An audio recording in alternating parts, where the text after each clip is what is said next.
There you go, pretty cat. Jeez. Skipping on my note, you little ticket. All right. Uh, Greetings, ladies and gentlemen, and welcome to this channel. It is your favorite dark sorcerer here, Michael Hyson. And today I want to discuss magical ritual tools. Things that a lot of people don't really consider, but at the same time, they don't really delve into them on a serious method or utilization to their maximum. So today I'm going to discuss some of these things. And that was on top of picking on one of the putty cats. So, anyways, the first thing that I want to discuss is phylacteries. Okay. Now, what is a phylactery? A phylactery is an item that most people would view as harmless, like a paperweight. Things that would be classified as a rock, a stone, a gem. Okay? You take a simple ruby, for an example. A ruby. This is a magical tool that has been linked to alchemy, the philosopher's stone, and royalty, even. Most importantly, in magical workings, it's been utilized to channel certain beings like jinn, demons of rage, intense emotion like anger, hate, vengeance, or even simple passion, lust, desire. These type of things can increase your magical workings, your magical rituals.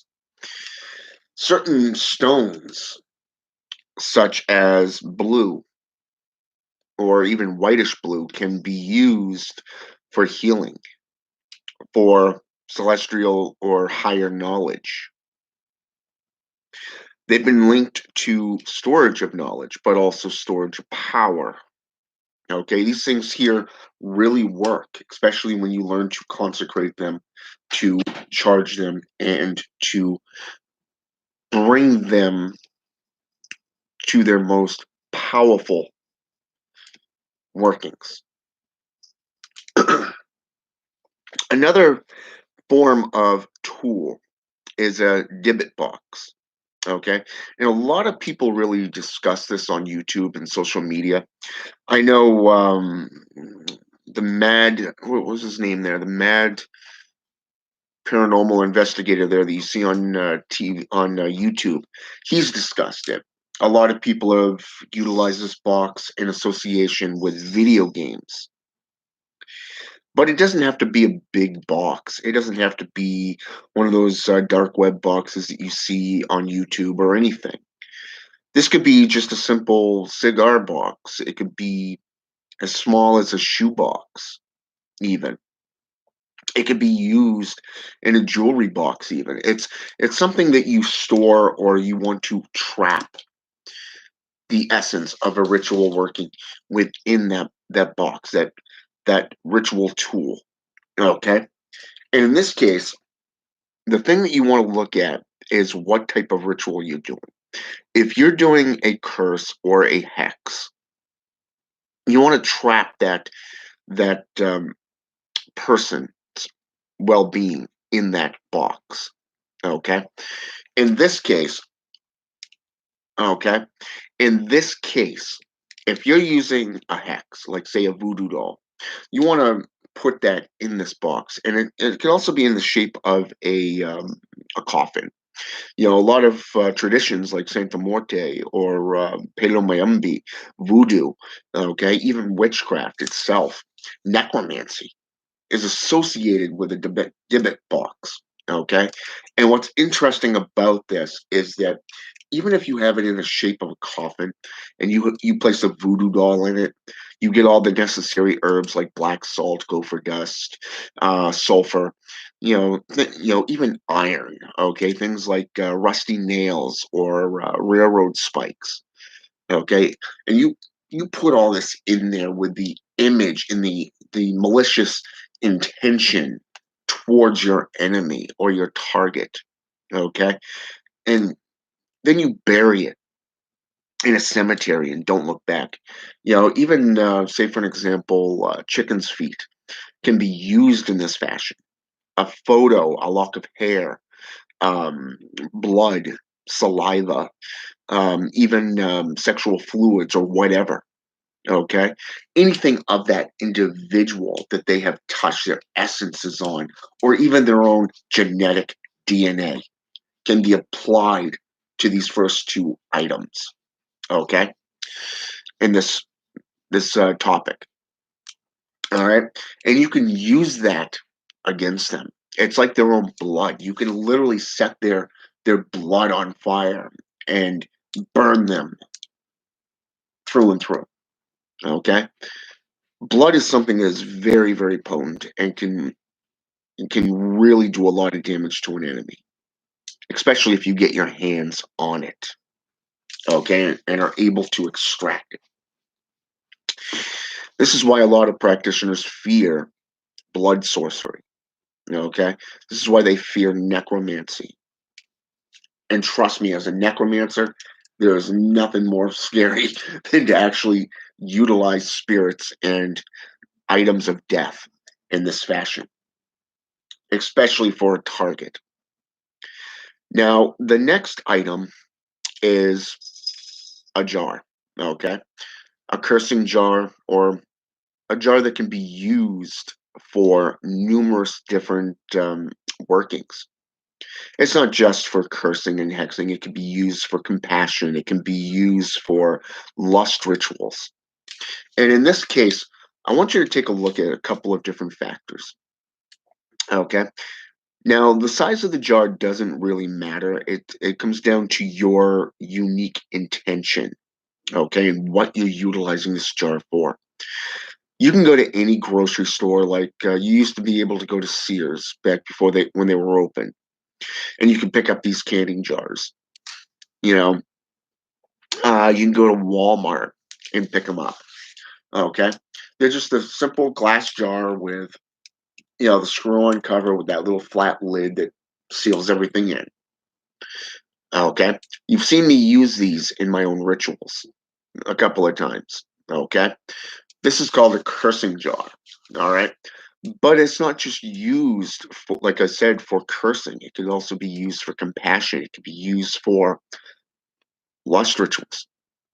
If you're working with a client, you work within their boundaries. Okay. If they're looking for, let's say, for example, they want to bring love into their life, then you want to look at everything that deals with lust, like, say, sex magic and other lustful things. So, what you would want to do is rose petals, rosemary, celery, even. Celery is a very good sexual stimulant, just like strawberries and whipped cream. You know, those of you who have used that know exactly what I'm talking about. But roses and rose petals, like, say, pink rose petals or red rose petals, are things that are used in lust rituals. But you can also use herbalism in this case, things that will benefit. You can use the blood to blood spells, okay? Calling on the blood to bring somebody into your life. And in this case, if there's a sexual attraction towards somebody, you can use their photo, link it within, say, a pentagram and your own blood, write your intention and what you expect from it. And I would recommend that if you do it this way, be very, very crystal clear and look at your words, okay? Utilize it in a intelligent manner, okay?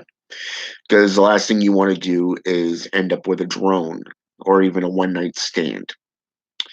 You can call upon beings such as the succubi or succubus, okay? Call on the Lilin even, and the fates and the fury, and the gods like, say, Aphrodite, just to name one, you know, Cupid to name another, you know, and to bring these people into your life. Okay. But if you're using a compassion ritual, you really want to get into herbs that heal, like, say, let's go with sea salt for purity, go with seaweed. Okay. Seaweed has been used in witchcraft and sorcery for a long time. Okay. You look at leeches. Okay. Leeches were used in the old days to purify the blood. It was, I mean, guarantee it was a lot slower process, but it worked. It's not like today where you can filter the blood out of through a tube into a machine and then back into the person. Okay. It's called dialysis. Mm, okay. So it's also known as blood purifying. You know, but leeches were actually utilized in this fashion by doctors, okay, going back 400 years. Hell, if you get into shamanism and necromancy, you can go back even about 1,000, if not 2,000 years, okay? And that's just noted stuff, things that have been put into scrolls, things that have been put into texts and contents, written about, okay? Through black books, journals, grimoires, even scrolls, even. But you can get into herbs and plants, okay? Look at things with aloe vera, okay? Things that are used, like, say, for an example, let's go with catnip, okay? A lot of people see this today as something that you use for cats to get them stoned and acting, well, let's just face it, funny looking and weird when they're high on catnip. But a lot of individuals don't realize that you can actually put this into tea, okay? Catnip tea is something that is used as a herbal tranquilizer, okay? And in this fashion, it will help you relax, okay? So once you just simply use 1 pinch per cup. You can use, say, for an example, oh, I don't know, let's go with honey, okay? Or that of, say, let's go with lemon juice even. Honey would go great with catnip tea because it hides that flavoring, but it makes it a little bit more sweeter tasting, okay? So you see where in a compassion ritual, something like this would really go great, especially if you're looking to heal someone, okay? Or even to bring them a sense of ease, like a cleansing bath, okay? Something that will get the negativity off them and allow them to prosper. Like, say, for an example, let's go with paprika. Okay, it's used for disbanding of negative energies. You've got ground cinnamon, which is used for healing, and then you have sea salt, which is used for purity. In a combination of this, if you have soreness in your muscles, you can actually bathe, soak in this. Okay, completely submerge yourself. And it does wonders in a compassion ritual. It really does. I mean, you can light some incense, something that relaxes you on a personal level. Use a candle, like, say, a tea leaf candle, and just stare at the flame while you're relaxing in the tub.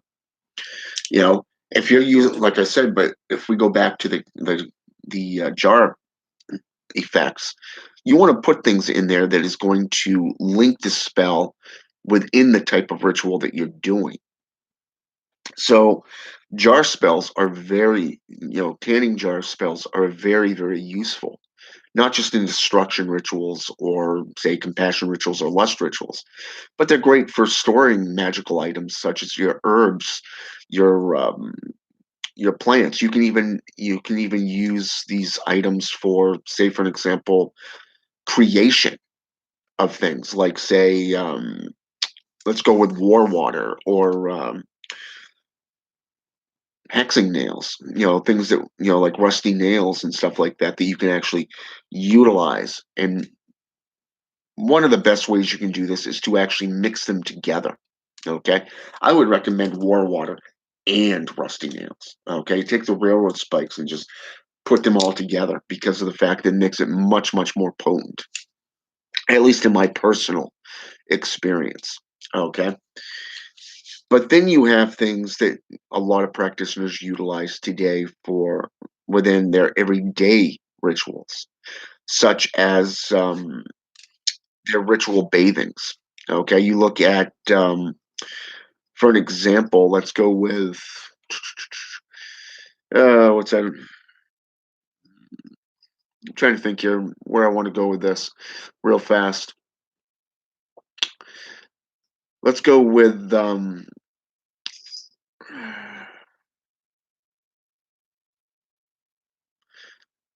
let's go with the ritual cleansing. Okay, when we get into the submersion of water, water has always been the purest substance that has been linked to just about every religion and philosophy out there, from Christianity in the baptism to that of the reverse baptism. Okay, from the satanic point of view, you also have the ritual cleansing baths that are used in Santeria, Pero Mayambi, that are used with flowers and herbs and spices. Okay. There's so much that goes into these things that you can utilize, but people take them for granted.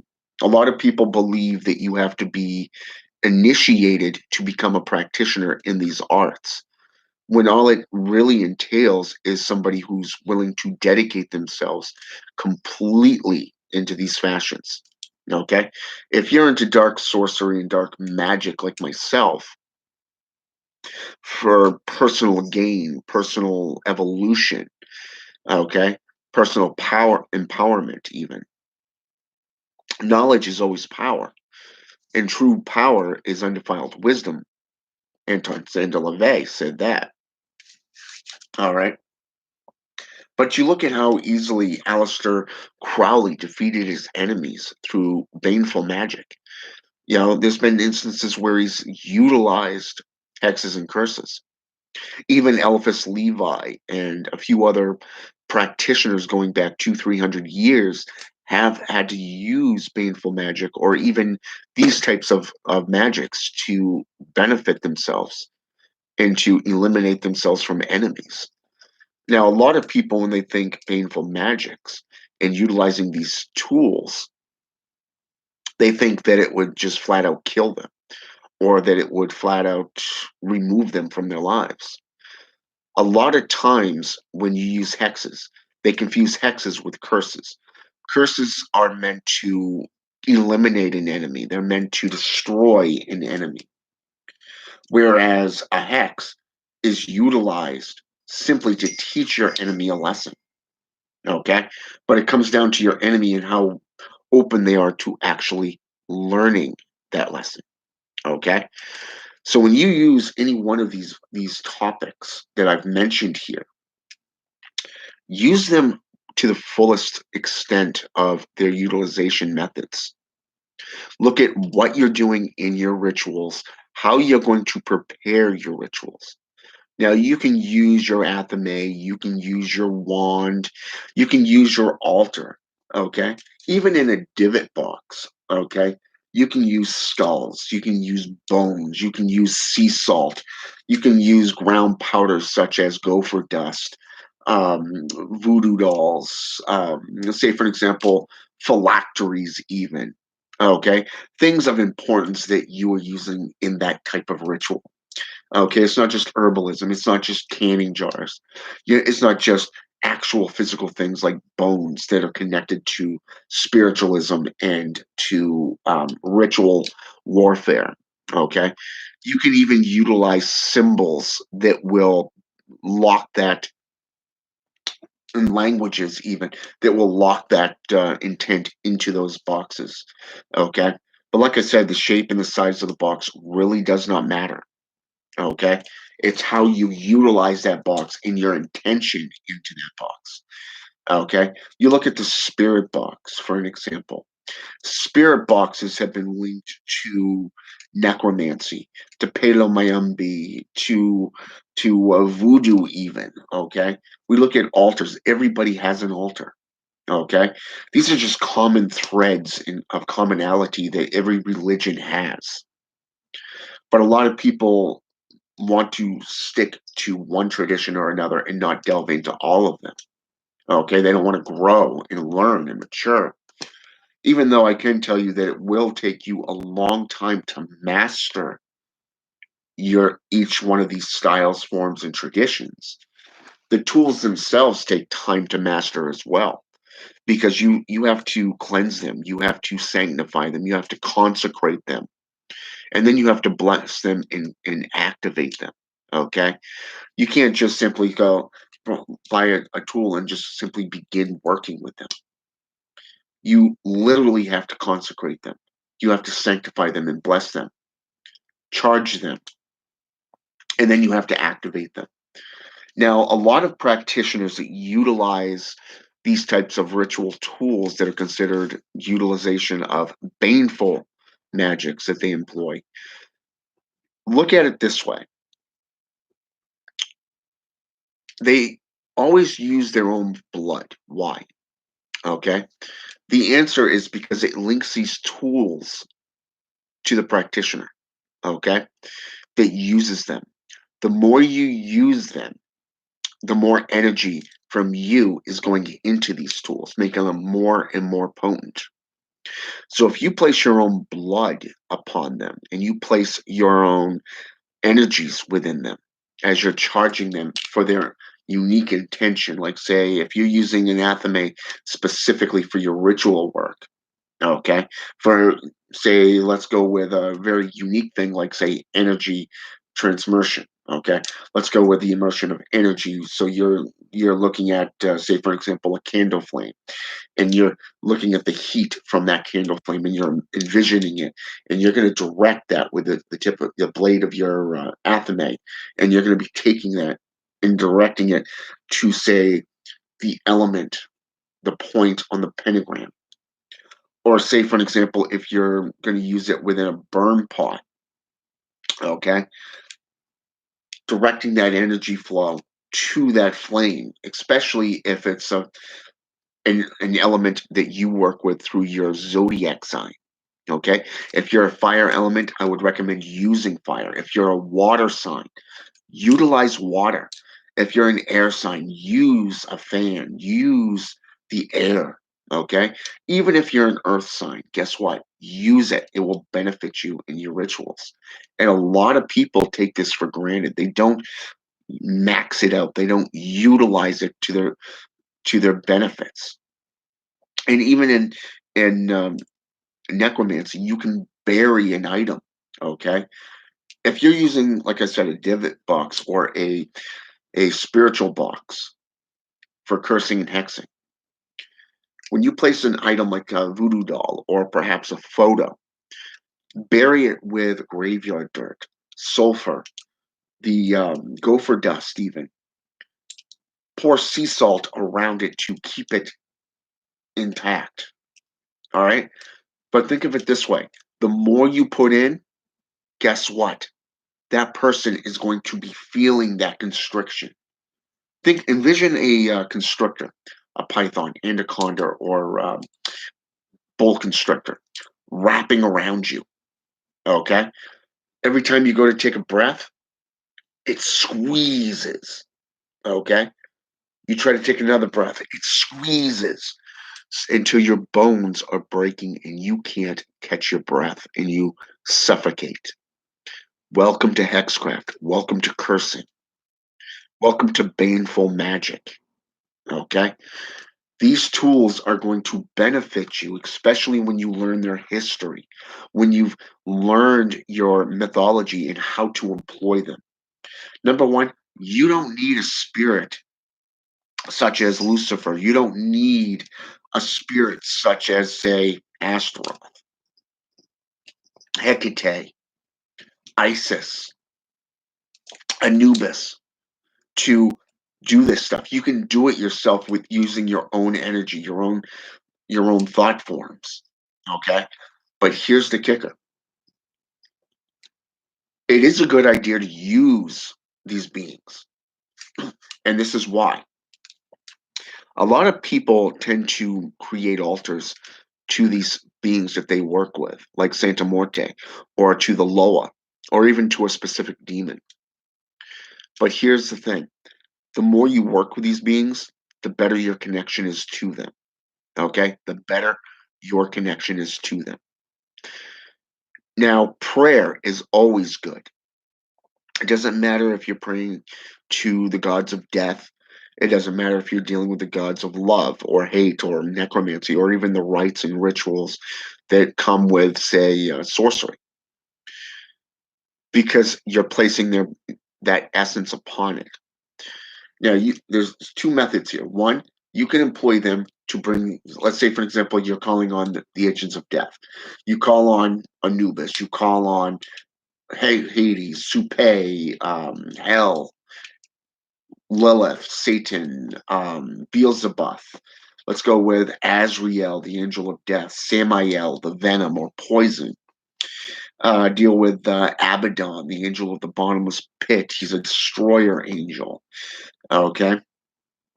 Go with intense rage, like with, say, Arioch or Sabnuk. Okay. Go with a sun god, like, say, Apollo or let's go with Soroth, even. Okay. A couple good, even Phosphorus, okay, ancient Greek. You can utilize these beings and have them place that energy on that item. Like, say, that ritual. Like, say, if you're doing a Dibbit box and you're doing a curse or a hex, have them place as much energy, have them open up their gates, their portals, and let that energy flow in there. Remember what I said about the Athame and directing that energy? Same thing with a wand or your finger. Okay? Even your finger can do it. And you direct that energy directly into that box. Languages such as alphabets, the Hellgate system, the Enochian, or say, for an example, Celestial, Anglo-Saxon, Theban, you know, knives, okay? All of, even Celtic, okay? Even you can even go into symbols, symbolism, like, say, sheaves or sleeves or glyphs, hieroglyphs, things, magical symbols and alphabets that really can lock that spirit or that energy inside of one of these things. And then all you have to do from there is take it to a location and bury it. Now, some people actually take candle wax and they boil it down into a liquid state, and then they pour it over one of these items. Like, say, let's take you can actually Google curses and hexes, and you'll come up with things like Lucifer's touch or Three Nights of Hell. Okay, simple little spells that you can do. Now, if you take the Three Nights of Hell, one of the things that they suggest is you pour that candle wax over the photo of an enemy or a target. Okay, now if we take that same theology and we do that, we take a big canister, okay, a melted wax, and we pour it over the divot box, and we get all the cracks, all the creases. We pour it over the lock, you know, over the top, so it runs right down all four sides, really locking it in, and then we bury it out in the woods or in a cemetery. Okay, even on church ground, even if you want to go into Slavic witchcraft, Germanic, Gaelic, Icelandic, Scandinavian. Okay, You can bury these things because burying them really benefits you. Now, if you're comfortable with having these items nearby, you can actually have your own personal graveyard in your ritual room where you can suck the life out of your enemy and utilize those who have been cursed for your rituals, okay? For future rituals. Like you can take the soul of somebody who is dying or has died in a violent manner, and you can buy that soul and place it on the soul of another to whom you want dead in that manner. Okay? In voodoo, you can use a voodoo doll, take the photo, a lock of hair, use a worm even. You know, one of those little hungry worms that burrows its way inside. And link that spell to that victim. But it's not just, like I said, for baneful magics. You can also utilize it to benefit somebody and monetary gains, like say finding, coming into money. You can heal them of, say, their ailments. But you have to understand what you're using and how you're using it for. All right. That was just a small little touch on some items that I think that really need to be addressed and touched on more. And I have been thinking about utilizing a ritual to create some of these things, like accursed items, phylacteries, dibbit boxes. Okay, and kind of just create them and should teach you how to do it, even. But after talking with some friends of mine, some fellow admins, some fellow black magicians and sorcerers and Satanists and necromancers that I hang with and are friends with. Right now is really not a good time to actually get into that stuff because of the fact that we don't want it to become a part of a gimmick. Okay, we don't want it to become part of a fad. And as a friend of mine pointed out right now, one of these items is already a fad on YouTube, which I didn't realize. So until I looked it up after we had the conversation. So because that's a fad, I'm not going to discuss how to create that or even to show you how to create that. That's up to you to do. But if you want to get into it. But what I am going to do down the road is really delve into some of these things that teach you how to create them. Okay. So keep that in mind. All right. But look into some of these items and look into the mythology, look into the history, look into the creation of them and the different methods, okay, that can be employed within them. All right. With that said, have a good day. And until next time.